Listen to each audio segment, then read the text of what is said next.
1 जूनला इंडिया आघाडीची बैठक आयोजित करण्यात आली आहे। मल्लिकार्जुन खरगेंनी या बैठकीचं आयोजन केलंय। 1 जूनच्या या बैठकीला उद्धव ठाकरे आणि संजय राऊत हे दोघेही उपस्थित नसतील। दोघेही जण सध्या परदेशात आहेत, त्यामुळे ठाकरे गटाचे पक्षप्रमुख उद्धव ठाकरे आणि खासदार संजय राऊत या बैठकीला हजर नसतील। गणेश ठाकूर आपल्याला अधिक माहिती देतील। गणेश, हे दोन महत्त्वाचे नेते बैठकीला जाणार नसल्याचं कळतंय। आणखी कुणाकुणाच्या उपस्थितीबाबत काय माहिती महाराष्ट्रातनं? हे पण ज्ञानदा, सध्या तरी उद्धव ठाकरे आणि संजय राऊत हे बाहेर असल्यामुळं आणि त्यांचा पूर्वनियोजित परिवारासोबतचा कार्यक्रम ठरल्यामुळे 2 तारखेला ते परत येणार असं कळतंय आणि यामुळं सध्या अशी माहिती मिळते की ते या बैठकीत अनुपस्थित राहतील। मात्र शिवसेना उद्धव बाळासाहेब ठाकरे गटाकडून काही खासदार किंवा इतर प्रमुख नेते या बैठकीला जातील हे अद्यापचं चित्र आहे।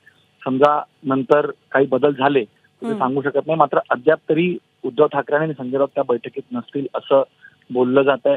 याशिवाय शरद पवार जे सध्या काश्मीरमध्ये आहेत, तिथून ते दिल्लीला येणार ना, ते या बैठकीसाठी असतील। आता महत्वाची बैठक आहे। 1 जूनला मतदान संपतंय, शेवटच्या फेजचं मतदान संपतंय, त्यानंतर काँग्रेसकडनं ही बैठक बोलावली गेली होती। मात्र आधीपासूनच उद्धव ठाकरे संजय राऊत यांचे पूर्वनियोजित कार्यक्रम होती आणि त्यामुळे त्यात बदल सध्या तरी केले गेले नाहीये आणि यासाठी असं बोललं जातंय की ते या बैठकीसाठी नसतील। मात्र उभाटा गटाकडून काही महत्वाचे नेते आणि खासदार या बैठकीसाठी दिल्लीला जाणार आहेत हे निश्चित आहे। त्यांच्या नावाची माहिती किंवा त्याबद्दलची अधिकृत माहिती पक्षाकडनं येईलच। मात्र सध्या तरी ही स्थिती आहे आणि 1 जूनच्या या बैठकीमध्ये 4 जूनच्या निकालानंतर आपण कसं इंडिया अलायन्स कडून समोर आलं पाहिजे, कशा प्रकारची रणनीती असली पाहिजे, त्यासाठी काँग्रेसचे अध्यक्ष, राष्ट्रीय अध्यक्ष मल्लिकार्जुन खरगे यांनी सर्व अलायन्स मेंबर्ससाठी बैठक बोलावली होती आणि या बैठकीमध्ये महाराष्ट्रातले प्रमुख नेते जाणं अपेक्षित होतं। मात्र ही माहिती सध्या समोर येत आहे।